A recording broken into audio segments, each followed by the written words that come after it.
শহীদ মঞ্চ থেকে মমতা বন্দ্যোপাধ্যায় ঘোষণা করেছেন রাজ্য জুড়ে শুরু হবে নতুন ভাষা আন্দোলন। কারণ তিনি বলছেন বাংলায় কথা বললেই এখন বাংলাদেশি বলা হচ্ছে। ভারতীয় আগ্রাসনের দিন শেষ, এবার স্বপ্ন পূরণ করতে অবিভক্ত বাংলা গড়ছে বাংলাদেশ। বিগত 15 বছর যাবৎ বাংলাদেশের উপর ভারত আগ্রাসন চালিয়ে এসেছে। বাংলাদেশের স্বাধীনতা এবং সার্বভৌমত্ব ছিল দিল্লির হাতে বন্দী। কাগজে কলমে স্বাধীন দেশ হলেও বাংলাদেশ তখন ভারতের কথায় উঠবোস করত। ছাত্র জনতার গণ অভ্যুত্থানের মাধ্যমে বাংলাদেশকে ভারতীয় দাসত্বমুক্ত করে এদেশের ছাত্র জনতা। এবার পশ্চিমবাংলাকে ভারতীয় দাসত্বমুক্ত করার পালা। বাংলাদেশের মতো দিল্লির দাসত্বের বিরুদ্ধে যুদ্ধ ঘোষণা করল পশ্চিমবাংলাও। এবার বাংলাদেশের দেখানো পথেই হাঁটছে তারা। বাংলাদেশের মতোই ভারতীয় আগ্রাসনের বিরুদ্ধে যুদ্ধে নামার ঘোষণা করছে পশ্চিমবাংলার মুখ্যমন্ত্রী মমতা ব্যানার্জি। কিভাবে অবিভক্ত বাংলা গঠনের দিকে এগিয়ে যাচ্ছে বাংলাদেশ, দাদাগিরি দেখাতে গিয়ে কিভাবে সবকিছু হারাতে বসেছে ভারত, এ নিয়েই বিস্তারিত থাকছে আজকের এই ভিডিওতে। প্রথমেই দেখে নেওয়া যাক কি বলছে ভারতীয় পশ্চিমবাংলার মিডিয়া। বাংলা ভাষা মানে কি বাংলাদেশি? আবারও কি একটা ভাষা আন্দোলনের সূচনা হতে চলেছে? 1952 সালে ঢাকায় ভাষার জন্য রাজপথে প্রাণ দিয়েছিল বাঙালি। সেই আন্দোলন শুধু ভাষার ছিল না, সেটা ছিল আত্মপরিচয়ের লড়াই। আজ 2025-এ আবার রাজপথে নামছে মানুষ, আবার বাংলা ভাষা হয়ে উঠছে প্রতিবাদের হাতিয়ার।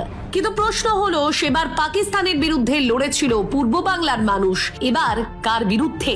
বিজেপির বিরুদ্ধে, ভারতীয় সরকারের নীতির বিরুদ্ধে, নাকি আবারও কারো ষড়যন্ত্রে ভাষা হয়ে উঠছে বিভাজনের অস্ত্র? 21শে জুলাই শহীদ মঞ্চ থেকে মমতা বন্দ্যোপাধ্যায় ঘোষণা করেছেন রাজ্য জুড়ে শুরু হবে নতুন ভাষা আন্দোলন। কারণ তিনি বলছেন বাংলায় কথা বললেই এখন বাংলাদেশি বলা হচ্ছে, বাঙালিকে পুশব্যাক করা হচ্ছে, ডিটেনশন ক্যাম্পে পাঠানো হচ্ছে। অন্যদিকে বিজেপি বলছে এটা শুধু নির্বাচনী নাটক, বাংলাদেশি মুসলমান আর রোহিঙ্গাদের আড়াল করতেই এই নাটক।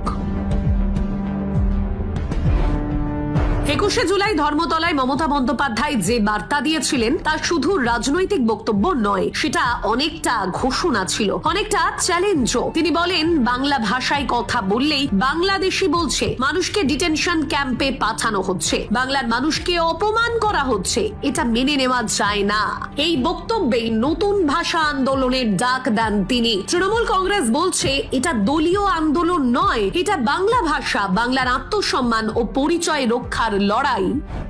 তৃণমূলের দাবি আরো ভয়ানক। তারা বলছে যে বাঙালির ভোটার কার্ড, আধার কার্ড, রেশন কার্ড সব আছে, যে লোক 3 পুরুষ ধরে এদেশে থাকেন তাকেও জোর করে সিএএ ফর্ম পূরণ করতে বলা হচ্ছে। আর তাতে যদি কেউ ফর্ম পূরণ করে তাকে পরে বলা হচ্ছে, দেখো তুমি তো নিজেই লিখেছো তুমি শরণার্থী, তুমি ভারতের নাগরিক নও। এভাবেই ভারতীয় বাঙালিদের ডিটেনশন ক্যাম্পে পাঠানোর ষড়যন্ত্র চলছে। এটাই মমতা বন্দ্যোপাধ্যায়ের অভিযোগ। পাকিস্তানের বিরুদ্ধে ভাষা আন্দোলনের মাধ্যমেই শুরু হয়েছিল বাংলাদেশের মুক্তিযুদ্ধের সূচনা। পাকিস্তানের চাপিয়ে দেওয়া উর্দু ভাষার বিরুদ্ধে গর্জে উঠেছিল বাংলাদেশিরা। একই পথে হাঁটছে পশ্চিমবাংলার সাধারণ মানুষ। পশ্চিমবাংলার মানুষের উপর হিন্দি ভাষা জোর করে চাপিয়ে দিচ্ছে নরেন্দ্র মোদীর ভারত। বাংলা ভাষায় কথা বললেই বাংলাদেশি ট্যাগ দিয়ে বাংলাদেশে পুশিং করছে ভারত। যদি পশ্চিমবাংলার সাধারণ মানুষ বাংলাদেশি হয় তাহলে পশ্চিমবাংলাও বাংলাদেশের অংশ। ভারতের মোদী সরকারের ভাষা ও জাতিবিদ্বেষ পশ্চিমবাংলার সাধারণ মানুষকে বুঝিয়ে দিয়েছে। ভারত তাদের নাগরিক মনে করে না।